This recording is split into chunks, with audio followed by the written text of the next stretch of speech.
Hi எல்லாருக்கும் வணக்கம். Welcome back to my channel. நீங்கள் இப்போ தான் ஃபஸ்ட் டைம் என்னோட வீடியோ பார்க்குறீங்கன்னா ப்ளீஸ் சேனலை சப்ஸ்கிரைப் பண்ணிக்கோங்க. இன்றைக்கி நம்ம வீட்டை எப்படி மங்களகரமாக வச்சுக்கலாம் அப்படிங்கிறத இந்த வீடியோவில் ஷேர் பண்ணியிருக்கேன். வீடியோ ஸ்கிப் பண்ணாமல் பாருங்கள். வாங்க வீடியோக்குள்ளே போகலாம். கண்டிப்பாக நம்ம வாரத்தில் ஒரு நாளாவது வீடு துடைப்போம். அதுவும் குழந்தைங்க இருக்கிற வீட்டில் 2 நாளைக்கு ஒரு தடவை நம்ம வீடு துடைச்சிட்டே தான் இருப்போம். அப்படி துடைக்கும் போது அந்த தண்ணியிலேருந்து ஒரு ஸ்பூன் மஞ்சத்தூளும் கொஞ்சோண்டு கல் உப்பும் நம்ம என்ன லிக்விடு யூஸ் பண்ணி நம்ம வீடு துடைக்கிறோமோ அந்த லிக்விடு யூஸ் பண்ணி நம்ம வீடு துடைக்கலாம். இது நம்ம வீட்டில் இருக்கிற அந்த நெகட்டிவ் எனர்ஜி எல்லாத்தையுமே இந்த கல் உப்பும் மஞ்சத்தூளும் எடுத்து ஒரு விதமான பாசிட்டிவ் வைப்ரேஷனை உருவாக்கும். இது வரைக்கும் யாரும் ட்ரை பண்ணி பார்க்கலாம், ட்ரை பண்ணி பாருங்கள். நம்பர் 2, நம்ம என்ன தான் விழுந்து சாமி கும்பிட்டாலும் என்ன தான் பூஜை பண்ணாலும் நம்மளோட நிலைவாசலை வாரத்துக்கு ஒரு நாளாவது மங்களகரமாக கண்டிப்பாக வச்சுக்கணும். அப்படி முடியாதவங்க 2 வாரத்துக்கு ஒரு தடவை நிலைவாசலை சுத்தம் பண்ணி மங்களகரமாக வச்சுக்கலாம். அப்போ தான் நம்மளோட பூஜையும் முழுமையாக நிறைவு பெறும். நம்மளோட நிலைவாசல் மங்களகரமாக இருந்தால் மட்டும்தான் நான் எப்பொழுதுமே வாரத்துக்கு ஒரு நாள், அப்படி இல்லைன்னா 2 வாரத்துக்கு ஒரு நாளாவது என்னோட நிலைவாசலை நல்லா தொடச்சி க்ளீன் பண்ணி மங்களகரமாக வச்சுக்குவேன். அதுக்கு நான் யூஸ் பண்ணுறது என்னென்னு கேட்டிங்கன்னா, ஃபஸ்ட்டு மஞ்சள், அதோட சேர்த்து கொஞ்சோண்டு பச்சை கற்பூரம், அப்புறம் ஜவ்வாது, பன்னீர், இது எல்லாத்தையும் கொஞ்சோண்டு தண்ணி ஊற்றி கலந்து மிக்ஸ் பண்ணி என்னோட நிலைவாசலில் நான் தடவுவேன். இத்தனை பொருளும் நீங்கள் நினைக்கலாம் வேறு மஞ்சள் மட்டுமே தடவலாம். நம்ம இத்தனை பொருளையும் கலந்து தடவும் போது நல்ல வாசனையாக இருக்கும். இது அப்படியே 2 வாரத்துக்கு நல்லாவே இருக்கும். ஏன்னா நான் 2 வாரத்துக்கு ஒரு தடவை தான் என்னோட நிலைவாசலை க்ளீன் பண்ணுவேன். பூசணம் பிடிக்காது, எதுவுமே ஆகாது. காற்றுல அந்த மனம் நமக்கு வீசிக்கிட்டே இருக்கும். ஒவ்வொருத்தவங்களுக்கு நிலைவாசலுக்கு பொட்டு வைக்கிறது ஒவ்வொரு வழக்கம், ஒவ்வொரு குடும்ப வழக்கப்படி வைப்பாங்க. எனக்கு இதுதான் வழக்கம். அதனால நான் இப்படி வச்சு என்னோட நிலைவாசலை முழுமையாக அழகுபடுத்திக்கிறேன். இந்த மஞ்சளும் குங்குமமும் நெறிஞ்சு நம்மளோட நிலைவாசலை பார்க்கும்போது அவ்வளோ அழகாக இருக்கும். அது மட்டும் இல்லாமல் நம்மளோட நிலைவாசலில் தான் குலதெய்வமே வாசம் செய்கிறாங்க. அதனால தான் நம்ம கதவை பூட்டிட்டு போகும்போது அந்த நிலைவாசலுக்கு கண்டிப்பாக ஒரு நன்றியாவது சொல்லிட்டு போகணும். ஏன்னா குலதெய்வம் இந்த நிலைவாசலில் இருந்து தான் காவல் காக்குறாங்க நம்மளோட வீட்டை. அப்படியே என்னோட நிலைக்குமே நான் கோலம் போட்டுக்குவேன், பச்சரிசி கோலம். இந்த கோலம் ஒரு வாரம் அப்படியே இருக்கும். அமாவாசை நாட்களில் மட்டும் அந்த கோலத்தை அழைச்சி விட்டுருவேன். இந்த காவி உங்களுக்கு விருப்பப்பட்டீங்கன்னா நீங்கள் போடலாம். இது கடையிலே கிடைக்கும். ரொம்ப 20 ரூபா 10 ரூபா தான், ரொம்ப சீப்பானது. கொஞ்சோண்டு தண்ணி கலந்தால் இந்த மாதிரி நல்லா திக்காக வந்துடும். நான் இதை எப்பொழுதுமே லட்சுமி தாயாரோட பாதம் போடுறதுக்காக பயன்படுத்துவேன். நம்மளால் டெய்லி இப்படி நிலைவாசலை சுத்தப்படுத்தி அழகுபடுத்தி அலங்காரம் பண்ணி பார்க்க முடியும்.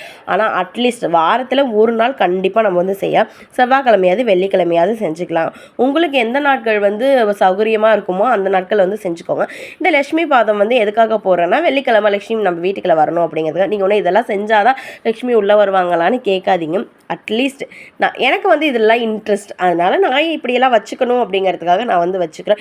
இது எதுவுமே முடியாதவங்க வெறும் நிலைவாசலுக்கு மஞ்சள் குங்குமம் தடவி வச்சு கும்பிட்டா கூட உங்களோட குலதெய்வமும் சரி, உங்களோட இஷ்ட தெய்வமும் உங்களுக்கு நல்லா ஆசி வழங்குவாங்க. இது என்னோட பர்சனல் ஒப்பீனியன். இப்படியெல்லாம் செஞ்சால் நல்லா இருக்கும் அப்படிங்கிறத நான் இந்த வீடியோவில் ஷேர் பண்ணிக்கிறேன். அது மாதிரி செவ்வாய் வெள்ளி இல்லை வாரத்தில் ஒரு நாளாவது மாக்கோலம் போட ட்ரை பண்ணுங்கள். இந்த மாக்கோலம் போடுறது எதுக்காக நான் நிறைய வீடியோவில் ஷேர் பண்ணியிருக்கேன். நம்மளோட கர்ம வினை குறையும். நான் இந்த மாக்கோலம் போட்ட கொஞ்ச நேரத்தில் எறும்பு அப்படியே இந்த மாக்கோலத்தை சுற்றி சாப்பிட ஆரம்பிச்சிடும். அது நம்மளுக்கே தெரியாமல் எவ்வளவோ எறும்புகளை நம்ம காலாலேயோ கையாலேயோ மிதிச்சோ இல்லை அடிச்சோ கொண்டிருப்போம்.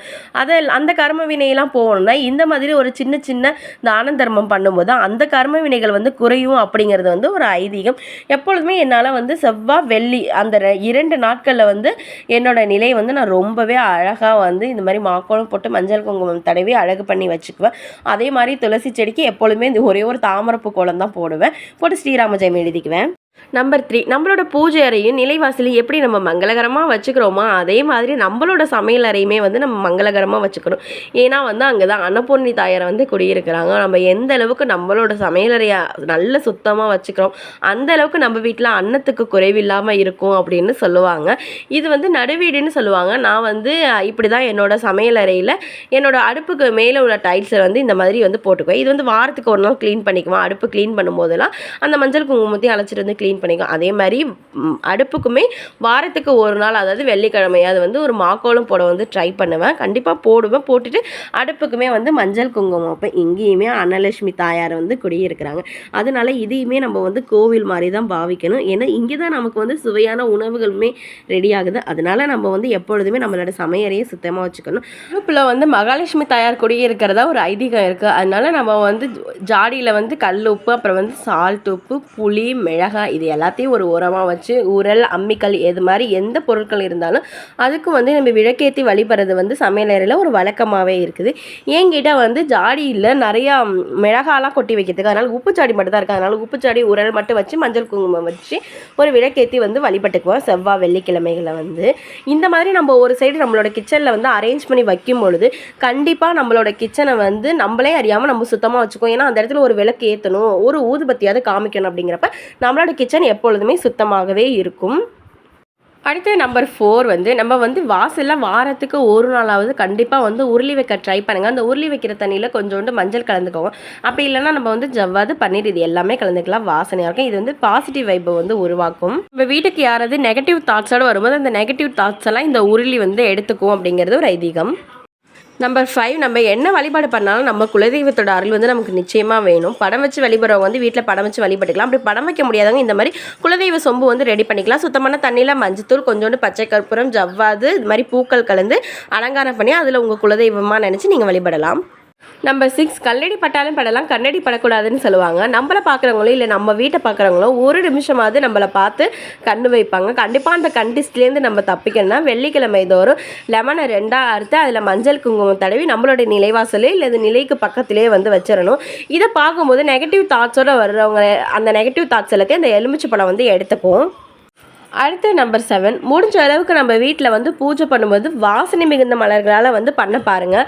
நீங்கள் எங்கெல்லாம் மல்லிகைப்பூலாம் ரேட்டு விற்கிது, பன்னீர் ரோஸ்லாம் கூட விற்றுச்சுன்னா என்ன பண்ணுறது அப்படின்னா, வாங்க முடிகிற அளவுக்கு விற்கும்போது கண்டிப்பாக அந்த மாதிரி நாட்கள்லையாவது வந்து வாசனை மிகுந்த மலர்களை வந்து வாங்கி நீங்கள் வந்து கடவுளுக்கு வச்சு பாருங்கள். மறுநாள் உங்களோட பூஜை ஏறி பாருங்கள், எவ்வளோ நறுமணமாக எவ்வளோ ஒரு பாசிட்டிவ் வைப் கிடைக்கும் அப்படிங்கிறத இதை வந்து பண்ணி பார்த்தவங்களால தான் உணர முடியும்.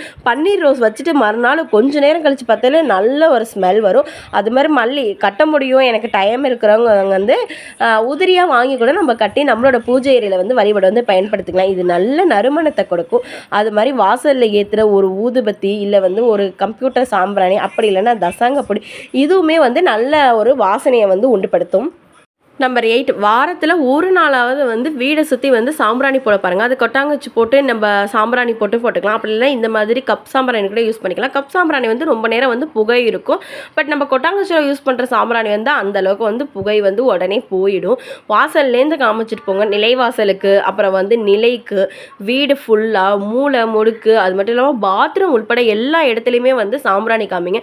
அங்கெல்லாம் ஒரு விதமான நெகட்டிவ் எனர்ஜி வந்து இருக்கும். ஏன்னா நம்ம அந்த இடத்த ரொம்ப நாள் சுத்தம் பண்ணாமல் மூளையில் அழுக்கு இருக்கும், தூசி இருக்கும், ஒட்டடை இருக்கும். இது எல்லாமே ஒரு விதமான நெகட்டிவ் வைப்பை வந்து கிரியேட் பண்ணும் நம்மளோட வீட்டில் வந்து. அதுலேருந்து தடுக்கிறதுக்கு வாரத்துக்கு ஒரு தடவையாவது இந்த மாதிரி சாம்பிராணி வந்து வீடு ஃபுல்லாக போட்டு யூஸ் பண்ணி பாருங்கள். நல்ல வீடு வாசனையாக இருக்கும், நல்ல ஒரு பாசிட்டிவ் வைப்ரேஷனும் உங்களுக்கு வந்து வீட்டில் கிடைக்கும். இந்த 8 டிப்ஸாக யூஸ் பண்ணி தான் நான் என்னோடய வீட்டை வந்து மங்களகரமாக வச்சுக்கிறேன். இந்த வீடியோ உங்களுக்கு கண்டிப்பாக பிடிக்கும்னு நினைக்கிறேன். இந்த மாதிரி மோர் வீடியோஸ்க்கு வந்து நம்ம சேனலை வந்து சப்ஸ்கிரைப் பண்ணிக்கோங்க. நெக்ஸ்ட் ஒரு வீடியோவில் பார்க்கலாம். கீப் வாட்சிங். பாய்.